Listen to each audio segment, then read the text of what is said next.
تو خوشحال کر اپنی مخلوق پر رحم کر اللہ اللہ۔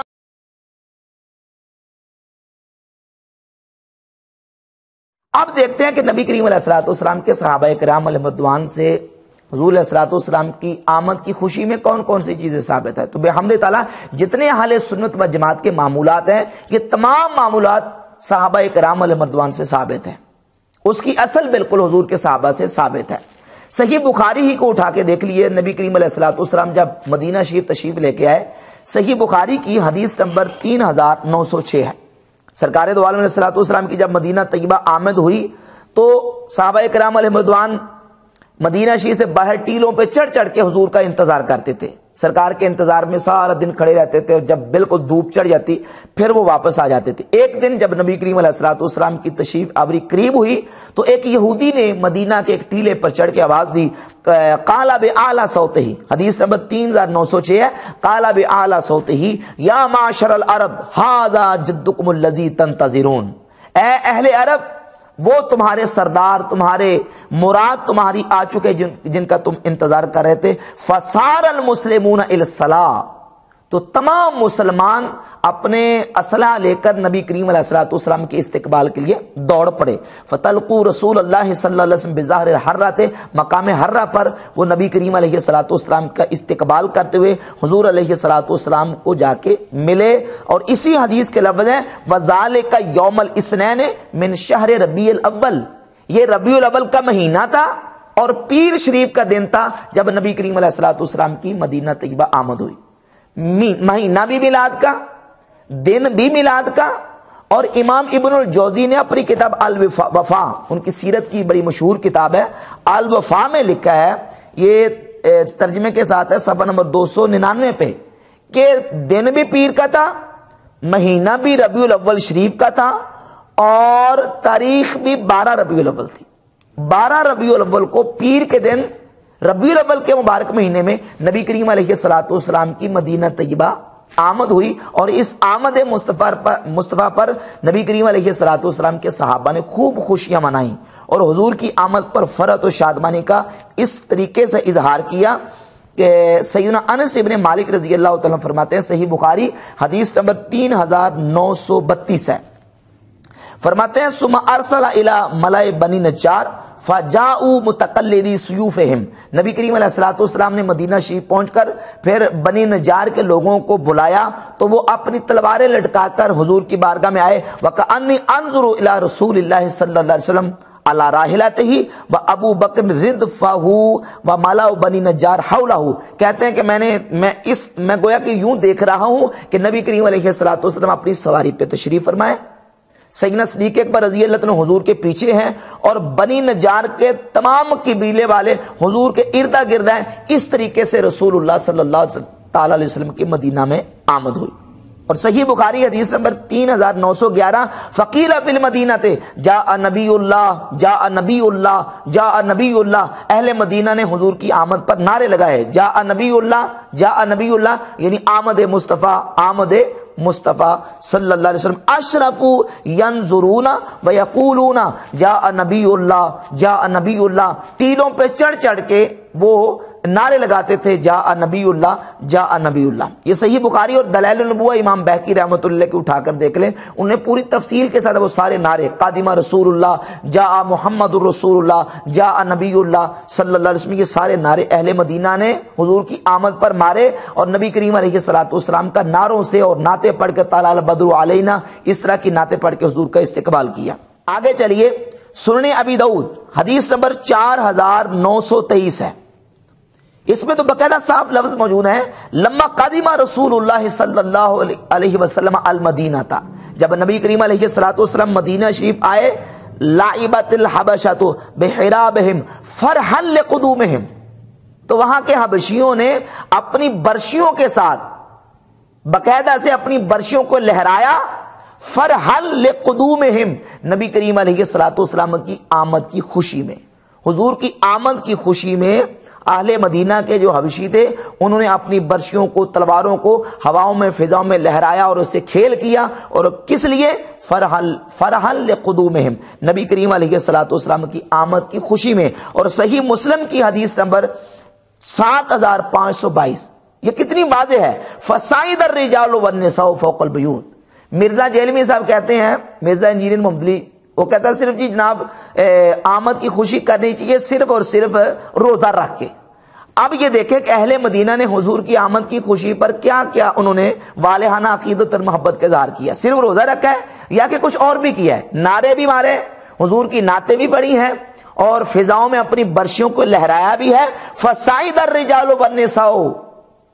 فوق البیوت، صحیح مسلم حدیث نمبر 7522۔ عورتیں اور جو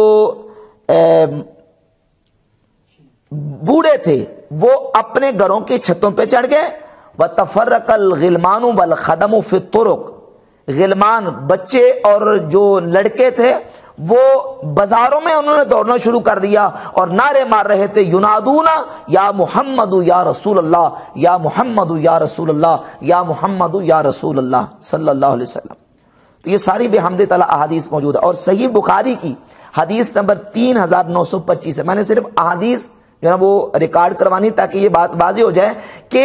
نبی کریم علیہ الصلوۃ والسلام کی آمد کی جو خوشی ہے صرف روزہ رکھ کے نہیں، روزہ بھی رکھیں، صدقات و خیرات بھی کریں، اور غریبوں مسکینوں کو کھانا بھی کھلائیں، لیکن حضور کی آمد کی خوشی میں اہل سنت کا جو معمول ہے، حضور کی آمد کی خوشی میں نعرے مارنا اور حضور کی نعتیں پڑھنا، یا نبی اللہ، یا رسول اللہ، آمد مصطفیٰ مرحبا، یہ بھی حضور کے صحابہ کی سنت ہے۔ صحیح بخاری حدیث نمبر 3925 ہے۔ سیدنا براء بن عازب رضی اللہ تعالیٰ فرماتے ہیں، ثم قدم النبی صلی اللہ علیہ وسلم، جب حضور علیہ الصلوۃ والسلام مدینہ میں تشریف لائے، فما رأیت اہل المدینہ فرحوا بشیء فرحوا برسول اللہ صلی اللہ علیہ وسلم، کہتے ہیں کہ میں نے اہل مدینہ کو کبھی اتنا خوش نہیں دیکھا جتنا وہ رسول اللہ صلی اللہ علیہ وسلم کی آمد پر خوش ہوئے۔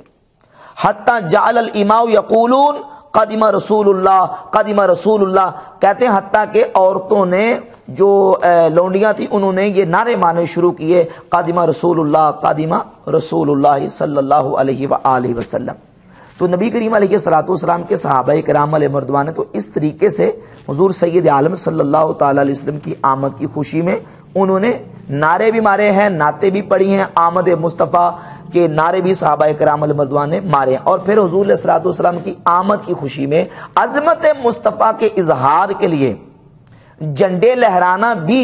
صحابہ کرام علیہ مردوان کی سنت سے ثابت ہے، اور یہ ایک عظمت اور محبت کا اظہار ہے جو ہم بحمد تعالی اہل سنت و جماعت کرتے ہیں۔ جب نبی کریم علیہ الصلوۃ والسلام کی مدینہ طیبہ آمد ہوئی، ابھی حضور مدینہ شریف کے باہر تھے، حضرت بریدہ اسلمی رضی اللہ تعالیٰ عنہ سرکار دو عالم علیہ الصلوۃ والسلام کو ملے، حضور کا کلمہ پڑھا، سرکار کی غلامی میں آ گئے۔ تو امام ابن الجوزی نے الوفا، ان کی کتاب ہے الوفا سیرت پر، الوفا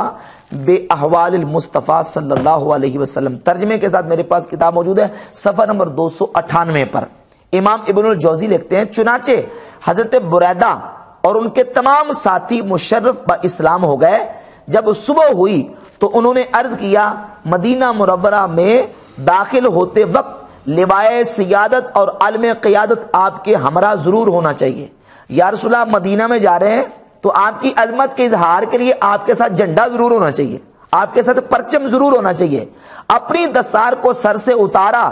اور نیزے پر باندھ کر اس کو فضا میں بلند کیے ہوئے سرور عالم صلی اللہ علیہ وسلم کے آگے آگے چلے، مدینہ منورہ میں داخل ہوئے۔ تو سیدنا بریدہ اسلمی رضی اللہ تعالیٰ عنہ جب حضور کی صحابیت کا شرف حاصل ہوا، سرکار کی غلامی میں آئے تو ان کی محبت کا انداز دیکھے کہ انہوں نے کہا، یا رسول اللہ، آپ کی عظمت کے اظہار کے لیے میرا دل کرتا ہے کہ آپ مدینہ میں ایسے داخل نہ ہو، بلکہ آپ کے ساتھ ایک جھنڈا، علم، پرچم ہونا چاہیے۔ اور انہوں نے اپنا امامہ کھولا اور امامہ کھول کے انہوں نے پرچم بنایا، اور نبی کریم علیہ الصلوۃ والسلام کی عظمت کے اظہار کے لیے سرکار کے ساتھ ساتھ پرچم لے کے مدینہ میں داخل ہوئے۔ تو بحمد تعالیٰ پرچم لہرانا بھی صحابی کی سنت ہے۔ اور سنن ابی داؤد کی جو حدیث میں نے ابھی پڑھی ہے وہ بھی اس بات کے لیے بالکل ہماری اس سے اصل ثابت ہوتی ہے حدیث نمبر 4923، جس میں یہ کہ لما قادم رسول اللہ صلی اللہ علیہ وسلم المدینہ تھا، جب حضور مدینہ میں آئے، لائبات الحبشۃ بحرابہم، حبشیوں نے اپنی برشیوں کے لہرایا، کس لیے؟ فرحا لقدومہ، نبی کریم علیہ السلام کی آمد کی خوشی میں، سرکار کی آمد کی خوشی میں اپنی برشیوں کو لہرایا۔ تو اب اس وقت کا کلچر تھا برشیاں لہرانا، اور اب ہمارے ہاں کلچر کیا ہے؟ عظمت کے اظہار کے لیے پرچم لہرانا، خوشی کے وقت پرچم لہرانا۔ تو بحمد تعالیٰ اس کی اصل جو ہے وہ حبشیوں کے اس مبارک عمل سے بحمد تعالیٰ ثابت ہے۔ اور آخری پرچم لہرانے کے والے سے جو تیسری دلیل میں پیش کروں گا، امام ابو نعیم اصفہانی کی کتاب دلائل النبوہ، بہت بڑے عظیم محدث ہیں، اور سیرت اور فضائل مصطفیٰ کریم علیہ السلام پہ انہوں نے 2 جلدوں میں کتاب لکھی ہے، دلائل النبوہ، اس کی جلد نمبر 2 صفحہ نمبر 782 پہ، اور امام جلال الدین السیوطی رحمۃ اللہ کی کتاب الخصائص الکبریٰ، جلد نمبر 1 صفحہ نمبر 82 پہ یہ حدیث موجود ہے۔ اس سے پہلے میں تھوڑا سا ضابطہ پیش کر دوں، امام سیوطی رحمۃ اللہ علیہ نے اس حدیث کو جب الخصائص الکبریٰ میں بیان کیا ہے، تو الخصائص الکبریٰ کے صفحہ نمبر 4 پہ امام سیوطی رحمۃ اللہ علیہ نے یہ باقاعدہ ضابطہ لکھا ہے، کہتے ہیں کہ عورت فیہ کل ما وردہ ونزہتہ عن الاخبار الموضوعہ وما یرد، میں نے اپنی کتاب الخصائص الکبریٰ میں وہ احادیث بیان کی ہیں جو احادیث موضوع نہیں ہیں، میں نے اپنی کتاب کو بچا کے رکھا ہے ان روایات سے جو موضوع ہیں اور جو مردود ہیں، وتتبعت الطرق والشواہد لما ضعف من حیث السند، جو روایتیں سند کے اعتبار سے ضعیف اور کمزور تھیں میں نے تلاش کر کر کے ان کے طرق اور شواہد کو میں نے اس میں وارد کیا اور جمع کر دیا۔ تو اس کتاب میں نے کوئی موضوع اور من گھڑت روایت جمع نہیں کی۔ تو امام سیوطی رحمۃ اللہ علیہ الخصائص الکبریٰ میں لے کے آئے، اور یہ اصل جو ہے یہ روایت امام ابو نعیم اصفہانی کی الدلائل النبوہ میں موجود ہے کہ نبی کریم علیہ السلام کی جب ولادت باسعادت ہوئی، سیدہ آمنہ رضی اللہ تعالیٰ کا فرمان مقدس ہے، رأیت ثلاثۃ اعلام، فرماتی میں نے اس رات 3 پرچم دیکھے، وہ مضروبات، وہ پرچم جو ہے وہ میں نے دیکھے، علمن فی المشرق و علمن فی المغرب و علمن علی ظاہر الکعبہ تھے، ایک پرچم مشرق میں، ایک مغرب میں، اور ایک کعبہ کی چھت پہ نصب کر دیا گیا، گاڑ دیا گیا۔ یہ ولادت مصطفیٰ کریم علیہ السلام کی رات سیدہ آمنہ رضی اللہ تعالیٰ عنہ نے حضور کی عظمت کے اظہار کے لیے جو پرچم گاڑے گئے تھے ان کا مشاہدہ فرمایا۔ تو بحمد تعالیٰ آمد مصطفیٰ کریم علیہ السلام پر حضور کی عظمت کے اظہار کے لیے پرچم لہرانا بھی صحابہ کرام علیہ مردوان کی سنت سے اس کی اصل بالکل ثابت ہے۔ اور پھر اللہ تعالیٰ نے حضور کی آمد پر تو باقاعدہ لائٹنگ اور روشنی کا اہتمام فرمایا۔ جامع ترمذی حدیث نمبر 3618، لما کان الیوم الذی دخل فیہ رسول اللہ صلی اللہ علیہ وسلم، جس دن حضور مدینہ طیبہ تشریف لائے، آمد مصطفیٰ ہوئی مدینہ طیبہ، تو صحابی فرماتے ہیں کہ اضاء منہا کل شیء، حضور کی آمد پر مدینہ کی ہر شے روشن ہوگی، ہر شے روشن ہوگی، ہر شے میں اللہ رب العزت نے قدرتی لائٹنگ کا انتظام فرما دیا کہ آمد مصطفیٰ پر سارا مدینہ حضور کی آمد پر اللہ رب العزت نے منور فرما دیا، روشن فرما دیا۔ اور پھر نبی کریم علیہ السلام کی آمد پر کتنے اجالے اور نورانیت کا اللہ رب العزت نے سما پیدا فرمایا۔ امام ابو بکر احمد ابن حسین بہقی اپنی کتاب دلائل النبوہ و معرفت و احوال صاحب شریعہ کی جلد نمبر 1 صفحہ نمبر 101 پہ یہ روایت لے کے ہیں، عثمان بن ابی العاص رضی اللہ تعالیٰ کی والدہ فرماتی ہے کہ میں اس وقت حضور کی ولادت باسعادت جب ہوئی، اس وقت میں سیدہ آمنہ کے پاس موجود تھی، فما شیء انظر الیہ فی البیت الا نور، میں جو بھی شے اس گھر میں دیکھتی تھی وہ ساری نور سے منور ہی دیکھتی تھی، حضور کی آمد پر ساری چیزیں روشن تھیں۔ اور اسی طریقے سے امام بہقی رحمۃ اللہ علیہ نے بہت ساری روایات کو ذکر کیا کہ نبی کریم علیہ السلام کی جب آمد ہوئی، پہلی جلد کے صفحہ 82 پہ لکھتے ہیں، روایت نمبر 14 اور روایت نمبر ہے اس کا 17، دونوں میں موجود ہے کہ اضاءت منہ قصور الشام، سیدہ آمنہ رضی اللہ تعالیٰ فرماتی ہیں کہ آپ کے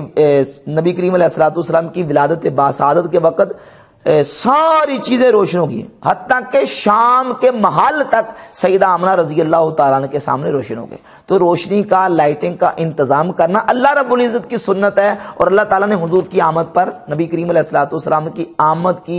کے موقع پر حضور کی عظمت کے اظہار کے لیے لائٹوں کا، روشنی کا اہتمام فرمایا، اور بحمد تعالیٰ ہم بھی حضور کی عظمت کے اظہار کے لیے روشنی، لائٹنگ کا اہتمام